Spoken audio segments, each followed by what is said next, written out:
Hello friends, welcome to my YouTube channel ProH classes. इस वीडियो में हम क्लास 12th इकोनॉमिक्स के चैप्टर 1 के पार्ट 2 पर चर्चा करेंगे। पार्ट 1 में हमने माइक्रो एंड मैक्रो इकोनॉमिक्स के कॉन्सेप्ट को पढ़ा था। इस वीडियो में हम बचे हुए चैप्टर को कवर करेंगे, तो स्टार्ट करते हैं।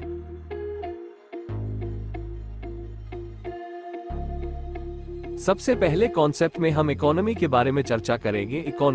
इकोनॉमी एक सिस्टम है जिसके द्वारा किसी क्षेत्र के लोग अपनी जीविका कमाते हैं।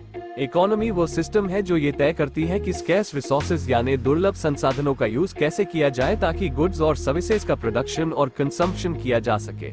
रिसोर्स में लैंड, लेबर और रॉ मटेरियल जैसी चीजें इंक्लूड होती हैं। इसके बाद हम इकोनॉमी के टाइप्स या प्रकार के बारे में समझेंगे। इकोनॉमी जनरली 3 टाइप्स की होती है: कैपिटलिस्टिक इकोनॉमी, सोशलिस्टिक इकोनॉमी और मिक्स्ड इकोनॉमी। सबसे पहले हम कैपिटलिस्टिक इकोनॉमी को समझेंगे। कैपिटलिस्टिक इकोनॉमी को फ्री इकोनॉमी या मार्केट इकोनॉमी भी कहा जाता है। मार्केट इकोनॉमी एक फ्री इकोनॉमी है जिसमें इकोनॉमिक एक्टिविटी में सप्लाई और डिमांड को मार्केट फोर्सेस द्वारा कंट्रोल किया जाता है। इसके बाद हम कैपिटलिस्टिक इकोनॉमी के फीचर्स को डिस्कस करेंगे। कैपिटलिस्टिक इकोनॉमी की फीचर्स में नंबर फर्स्ट, प्राइवेट प्रॉपर्टी। ये कैपिटलिस्ट इकोनॉमी की इंपॉर्टेंट कैरेक्टरिस्टिक्स में से एक है, जहां प्राइवेट प्रॉपर्टी जैसे फैक्ट्री, मशीन और इक्विपमेंट प्राइवेट व्यक्तियों या कंपनियों के ओनरशिप में होती है। Second, freedom of enterprise. इस सिस्टम के तहत प्रत्येक व्यक्ति को बिना किसी इंटरफेयर के अपने इकोनॉमिक डिसीजंस लेने का अधिकार है। ये कंज्यूमर्स और प्रोड्यूसर्स दोनों पर लागू होता है। Third, profit motive. Profit earning का ऑब्जेक्ट कैपिटलिस्टिक इकोनॉमी के सबसे इंपॉर्टेंट फंक्शन में से एक है। इस सिस्टम में सभी कंपनियां अधिकतम प्रॉफिट कमाने के लिए अपने प्रोडक्ट का प्रोडक्शन और कंजम्पशन करना चाहती है। 4, प्राइस मैकेनिज्म। इस सिस्टम के तहत मार्केट में डिमांड और सप्लाई, प्रोडक्शन लेवल और गवर्नमेंट की किसी भी तरह की भागीदारी के बिना प्रोडक्ट के लिए निर्धारित मूल्य निर्धारित करेगी।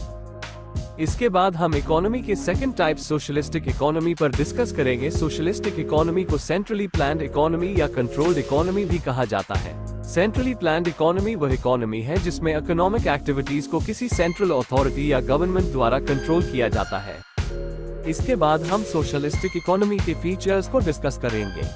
सोशलिस्ट इकोनॉमी के फीचर्स में first, collective ownership. Socialist economy में सभी प्रमुख manufacturing units, factors of production और रिसोर्सेज गवर्नमेंट या स्टेट के ओनरशिप में होते हैं। Second, central economic planning. Socialist economy में एक सेंट्रल इकोनॉमिक प्लानिंग कमिटी बनाई जाती है। उनके पास ये तय करने का अधिकार होता है कि रिसोर्स से क्या प्रोड्यूस किया जाएगा। Third, no choice for the consumers. Socialist economy में कंज्यूमर्स को भोजन, पानी, आश्रय, कपड़े जैसी बेसिक नेसेसिटीज दी जाती हैं, लेकिन कंज्यूमर्स के पास चॉइस की फ्रीडम नहीं होती।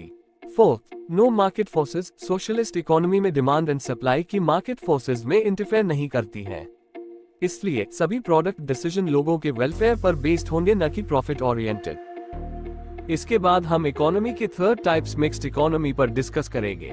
मिक्स्ड इकोनॉमी वह है जिसमें इकोनॉमिक एक्टिविटीज मार्केट फोर्सेस द्वारा ऑपरेट होती है लेकिन गवर्नमेंट द्वारा रेगुलेट होती है। अधिकांश मॉडर्न इकोनॉमीज मिक्स्ड इकोनॉमी होती है। भारत में मिक्स्ड इकोनॉमी को ही अपनाया गया है। इसके बाद हम अगले topic central problem of economy के बारे में चर्चा करेंगे। Central problems of an economy. प्रत्येक इकोनॉमी की सेंट्रल प्रॉब्लम्स वे प्रॉब्लम होती हैं जो सभी इकोनॉमी के लिए जनरल होती हैं। ऐसा इसलिए है क्योंकि दुनिया की सभी इकोनॉमी में रिसोर्स लिमिटेड होते हैं और वांट्स अनलिमिटेड होती हैं। ये प्रॉब्लम्स नीचे दी गई है। एक, स्टोन, व्हाट टू प्रोड्यूस। ये प्रॉब्लम एक इकोनॉमी में विभिन्न गुड्स और सर्विस के प्रोडक्शन से रिलेटेड है। एक वस्तु के अधिक होने का मीन्स हमेशा दूसरी का कम होना होता है। ये तब होता है जब रिसोर्स लिमिटेड दिए जाते हैं और टेक्निक्स फिक्स्ड होती है। Second, how to produce. ये प्रॉब्लम प्रोडक्शन की टेक्निक्स से रिलेटेड है। टेक्निक्स कैपिटल इंटेंसिव होती है या labour intensive. Capital intensive efficient होती है लेकिन कम एम्प्लॉयमेंट प्रोवाइड करता है। लेबर इंटेंसिव अधिक एम्प्लॉयमेंट प्रोवाइड करता है लेकिन कम एफिशिएंट होता है। Third, for whom to produce. Problem economy में गुड्स और सर्विस के डिस्ट्रीब्यूशन या इनकम के डिस्ट्रीब्यूशन से रिलेटेड होती है। इक्वल डिस्ट्रीब्यूशन सोशल जस्टिस को बढ़ावा देता है लेकिन इन्वेस्टमेंट के लिए कम सरप्लस उत्पन्न करता है। अनइक्वल डिस्ट्रीब्यूशन इन्वेस्टमेंट के लिए अधिक सरप्लस क्रिएट करता है लेकिन सोशल जस्टिस की ओर नहीं ले जाता है। इसके बाद हम अगला टॉपिक पॉजिटिव इकोनॉमिक एनालिसिस और नॉर्मेटिव इकोनॉमिक एनालिसिस पर चर्चा करेंगे। पॉजिटिव इकोनॉमिक एनालिसिस से तात्पर्य उस एनालिसिस से है जिसमें हम विभिन्न पॉजिटिव स्टेटमेंट्स और मैकेनिज्म का एनालिसिस करके स्टडी करते हैं कि कोई इकोनॉमिक प्रॉब्लम्स क्या है या कैसे सॉल्व की जाती है। ये फैक्चुअल स्टेटमेंट्स हैं और बताते हैं कि क्या था, क्या है और क्या होगा। इन स्टेटमेंट का टेस्ट किया जा सकता है, उन्हें प्रूव या डिसप्रूव किया जा सकता है और इनमें व्यक्तिगत मूल्य निर्णय शामिल नहीं होते हैं। इसके नॉर्मेटिव इकोनॉमिक एनालिसिस के बारे में जानेंगे। नॉर्मेटिव इकोनॉमिक एनालिसिस क्या होना चाहिए से रिलेटेड है। यह मॉरल और एथिकल एंगल से वास्तविक आर्थिक घटनाओं की जांच करता है और यह निर्धारित करता है कि कुछ आर्थिक घटनाएं वांछनीय है या अवांछनीय। फॉर एग्जाम्पल, ये फूड ग्रेन्स या खाद्यान्न की प्राइस क्या होनी चाहिए, अनएम्प्लॉयमेंट प्रॉपर्टी से बेहतर है, जैसे क्वेश्चंस के एनालिसिस से रिलेटेड है। इसके बाद हम अगले कॉन्सेप्ट प्रोडक्शन पॉसिबिलिटी कर्व के बारे में चर्चा करेंगे। प्रोडक्शन पॉसिबिलिटी कर्व दो वस्तुओं के वेरियस कॉम्बिनेशंस का ग्राफिकल प्रेजेंटेशन दिखाता है जिन्हें उपलब्ध टेक्नोलॉजीज और दिए गए रिसोर्सेज के साथ प्रोड्यूस किया जा सकता है, यह मानते हुए कि RSE सोर्स का पूरा और एफिशिएंटली यूज किया जाता है। प्रोडक्शन पॉसिबिलिटी कर्व को ट्रांसफॉर्मेशन कर्व के रूप में भी जाना जाता है। प्रोडक्शन पॉसिबिलिटी कर्व को एग्जाम्पल और इमेजिनरी शेड्यूल की हेल्प से समझाया जा सकता है। इसके बाद हम प्रोडक्शन पॉसिबिलिटी कर्व को डिटेल में सीखेंगे। प्रोडक्शन पॉसिबिलिटी एक कर्व है जो दिए गए लिमिटेड रिसोर्सेज और टेक्नोलॉजी की हेल्प से विभिन्न प्रोडक्शन पॉसिबिलिटी को शो करता है। इसे प्रोडक्शन पॉसिबिलिटी फ्रंटियर और ट्रांसफॉर्मेशन कर्व के रूप में भी जाना जाता है। ये लेफ्ट टू राइट नीचे की ओर झुका हुआ है क्योंकि दिए गए रिसोर्स के फुल यूज की सिचुएशन में दोनों वस्तुओं का प्रोडक्शन एक साथ नहीं बढ़ाया जा सकता है।